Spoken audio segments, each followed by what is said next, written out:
India keeps great relations with everyone, and they can be a much better mediator, if you ask me, than Pakistan. They are themselves a huge problem in the world of jihadi terrorism. बरतानवी अखबार the guardian में शाया तज्जिए के मुताबिक America की बढ़ती फौजी मौजूदगी की वजह से पाकिस्तान की मेजबानी की उम्मीदें शदीद दबाव का शिकार है। वहीं जब बात भारत की आई तो इजराइल ने माना कि भारत का लोहा पूरी दुनिया मानती है और पाकिस्तान की तुलना में भारत कहीं बेहतर मध्यस्थ साबित हो सकता है। उसमें एक बड़ा फैक्टर आता है भारत।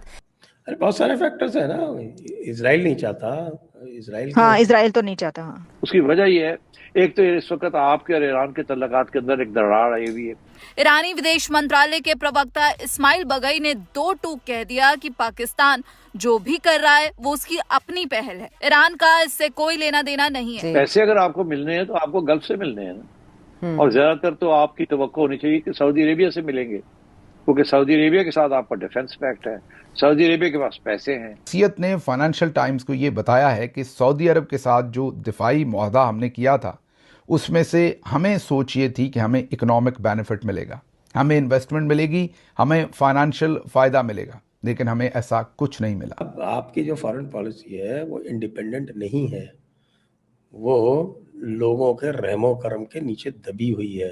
इजराइल के विदेश मंत्रालय की विशेष दूत फ्लूर हसन नहूम ने पाकिस्तान को उसकी जगह याद दिला दी, क्योंकि जो ईरान की तरफ से स्टेटमेंट आ रहे हैं उससे तो लग रहा है कि वो मुज़ाकरात में कोई दिलचस्पी ही नहीं रखता। वाह मोदी जी वाह। आपकी जो फॉरेन पॉलिसी है वो इंडिपेंडेंट नहीं है, वो लोगों के रहमो करम के नीचे दबी हुई है। आप क्या यूएस को ना कह सकते हैं, जैसे भारत कहता है no we won't do it, कह सकते हैं ना? नहीं कह सकते। सऊदी अरब को ना कह सकते हैं? नहीं कह सकते। इसलिए भारत को कोई समस्या नहीं है, आप करें, तो करने के बाद में जब नतीजा आएगा 6-8 महीने तो हम फिर से बात कर लेंगे। तो सबसे तो बिल्कुल भारत में इस बात पे तो कम से कम एक है कि भैया दूसरों के फटे में पाँव नहीं डालना। ठीक है, लेकिन क्या आपको ये, आप इसलिए कह रहे हैं कि आप देखते जाएं, मैं प्रेडिक्शन दे रहा हूँ, आपको ये लग रहा है कि जो पीस टॉक्स चल रही हैं वो नहीं हो पाएंगी, या ईरान जो है वो नहीं, क्योंकि अभी तक ईरान ही कह रहा है ना नहीं हम नहीं कर रहे, लेकिन कह रहे हैं अंदर खाने हो रही है बातचीत, वो तैयार है, तो क्या आपको लगता है कि ईरान नहीं तैयार होगा? क्यों नहीं होगी ये सीज फायर, और क्यों पीस टॉक्स नहीं कामयाब होंगी? अरे बहुत सारे फैक्टर्स है ना, इजराइल नहीं चाहता, इजराइल तो नहीं चाहता। इजराइल नहीं चाहता, इजराइल ही कर देगा कार्यक्रम कोई ना कोई। क्या पाकिस्तान पे कोई मिसाइल शिसाइल मार देगा? पाकिस्तान पे क्या, तो ईरान पे मार रहा है ना, उसको तो ईरान पे मारती है। नहीं, वो तो मार ही रहा है ना। ईरान पे कुछ और कर देगा, और सऊदी अरब जो है वो अगर उसने पाकिस्तान को धमका के और ईरान पे चलवा दिया, फिर ईरान पाकिस्तान पे मार देगा। बीच में हमारे अफगानिस्तान वाले तो हैं ही हैं भाई बंधु, और रोज ही कुछ ना कुछ करते ही रहते हैं छोटा मोटा। अच्छा, आप भी चूंकि चले नहीं, लेकिन 4-5 जगहों में से नहीं बैठे हैं, आप भी पाकिस्तान से दूर हैं, तो मेरा ख्याल है कि अभी पॉपकॉर्न नहीं तो कुछ चॉकलेट वॉकलेट लेके बैठिए और तमाशा। मैं तो सर हर वक्त पॉपकॉर्न, आजकल हर वक्त ही पॉपकॉर्न लेकर मैं देखती रहती हूँ जो तमाशे चल रहे हैं। लेकिन मुझे अब आप ये बताएं कि क्या ये आपने कहा कि फिर जब अगर सऊदी अरेबिया ने पाकिस्तान को कहा कि नहीं जी हम ये इसके ऊपर नहीं तैयार, या आप ये क्या कर रहे हैं, हमारे साथ आए, और फिर ईरान के खिलाफ जो है कुछ करवाया गया अगर पाकिस्तान से, अमेरिका या सऊदी अरेबिया की तरफ से, तो ईरान फिर मिसाइल चला देगा पाकिस्तान पे, अफगानिस्तान भी दरमियान में कूद पड़ेगा, जाहिर है उसके पास तो फिर वो सुनहरी मौका होगा। लेकिन क्या वो आप लोगों के लिए भी सुनहरी मौका होगा, और आप लोग भी कोई मिसाइल शिसाइल जो हमें क्या करना है, हम तो पॉपकॉर्न लेके बैठे ना। अच्छा, ओके। नहीं सर, आप लोग कहते हैं ना कि जो वो है, अरे देखिए, नेवर डिस्टर्ब योर एनिमी, सिंदूर से ऑपरेशन सिंदूर जो है वो जारी है, आप ये कहते हैं ना कि वो भी चल रहा है। पानी तो रोक ही रखा है ना आपका।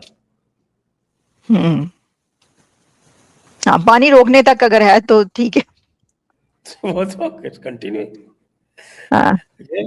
आप जो है वो, मैंने अभी बोला ना कि never disturb your enemy if it is commit mistake, कोई डिस्टर्ब करना ही नहीं।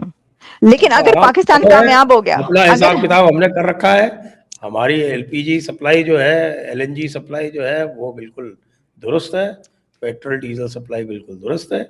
नहीं सर, मैंने खुद देखी है रील्स के, एलपीजी आपके उधर मिल ही नहीं रहे थे, वो कह रहे थे कि हम कहाँ से पनीर टिक्का बनाएं।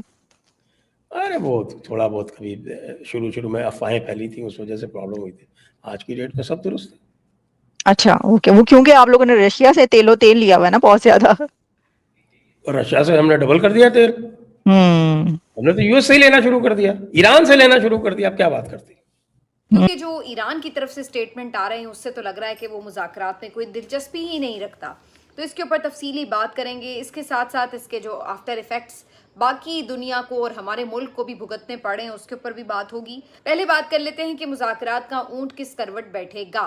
डोनाल्ड ट्रंप कह रहे हैं कि जनाब हमारी डील हो जाएगी, लेकिन दूसरी तरफ हमले भी उनके जारी हैं। कल रात भी तेहरान के ऊपर बड़े खौफनाक हमले किए गए, जवाबी हमले ईरान की तरफ से इजराइल के ऊपर किए गए। अब तो इन्होंने कल जो ईरान के मुख्तलिफ एनर्जी सप्लायर्स हैं, यानी कि बिजली बनाने वाले कारखाने और तनसीबात हैं, उनको भी निशाना बनाया, जिसकी वजह से बार बार जो लाइट का इशू था वहाँ पर देखा गया। अगरचे वो लोग जल्दी उसको मैनेज भी कर लेते रहे हैं, लेकिन फिर भी काफ़ी ज़्यादा तेहरान का एक बड़ा हिस्सा जो था वो तारीकी में डूब गया, क्योंकि मुसलसल उनकी जानिब से जो तरसीलकारी है बिजली की उसको निशाना बनाया गया।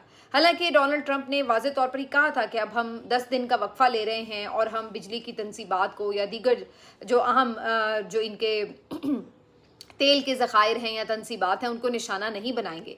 लेकिन इसके बरक्स वो रुके नहीं हैं एक दिन के लिए भी। अब ये बड़ी एक मुनाफिकत है कि जब आप एक तरफ ये बात कह रहे हैं कि हम तो मुज़ाकरात करना चाहते हैं और अब हम बिल्कुल मुज़ाकरात कर रहे हैं और अब तो हम किसी मुआहदे के करीब हैं वगैरह, लेकिन दूसरी तरफ आप एक मिनट के लिए भी अपने जो हमले हैं वो नहीं रोकते, इजराइल को बमबारी से नहीं रोकते और वो एक सूरत जारी है। जबकि ईरान तो ज़ाहिर है जवाबी कार्रवाइयाँ करता है तो वो अपनी कार्रवाइयाँ जारी रखे हुए है। ख़ास तौर पर जो अमरीकी बेस थी सऊदी अरब में 2 दिन पहले जहाँ पर हमला किया गया, वहाँ पे भारी नुकसान उठाना पड़ा अमरीका। तो दोस्तों ये रही आज की वीडियो। दोस्तों इजराइल का साफ कहना है कि पाकिस्तान से तो अच्छा मध्यस्थ भारत हो सकता है। अब दोस्तों इजराइल की तरफ से ये बयान तब आया जब पाकिस्तान लगातार ईरान और अमेरिका के बीच चल रहे जंग में मध्यस्थ की भूमिका निभाना चाहता है, लेकिन उसे मध्यस्थ कोई भी नहीं मान रहा है, ना तो ईरान ना ही अमेरिका। ईरान की तरफ से दोस्तों खबरें आ रही हैं कि उन्होंने बातचीत से साफ इनकार कर दिया है। पाकिस्तान की तरफ से पाकिस्तानी प्रधानमंत्री और सेना प्रमुख आसिम मुनीर ने अमेरिका और ईरान के बीच मध्यस्थ की भूमिका निभाने का अनुरोध किया था, लेकिन दोनों ही पक्ष अमेरिका और ईरान ने पाकिस्तान को मध्यस्थ मानने से इनकार कर दिया। एक इंटरव्यू के दौरान इजरायली विदेश मंत्रालय के विशेष दूत से पाकिस्तान की मध्यस्थता को लेकर सवाल किया गया। उन्होंने कहा कि मुझे नहीं लगता कि ये पाकिस्तानी करना क्या चाहते हैं और मुझे लगता है कि पाकिस्तानी खुद को बहुत ही अच्छा दिखाने की दुनिया में कोशिश कर रहे हैं। वे खुद ही जिहाद और आतंकवाद की दुनिया में एक बहुत बड़ी समस्या है, लेकिन आप सब अच्छे से जानते हैं कि वह सिर्फ कोशिश कर सकते हैं और मुझे ये यकीन है कि इस कोशिश में वो कभी सफल नहीं होंगे। बल्कि हम ये समझते हैं कि भारत जिस तरीके के उसके संबंध सभी देशों के साथ हैं, तो भारत मध्यस्थता के लिए सबसे अच्छा विकल्प होगा, जो कि पाकिस्तान की तुलना में कहीं बेहतर मध्यस्थ की भूमिका निभा सकता है।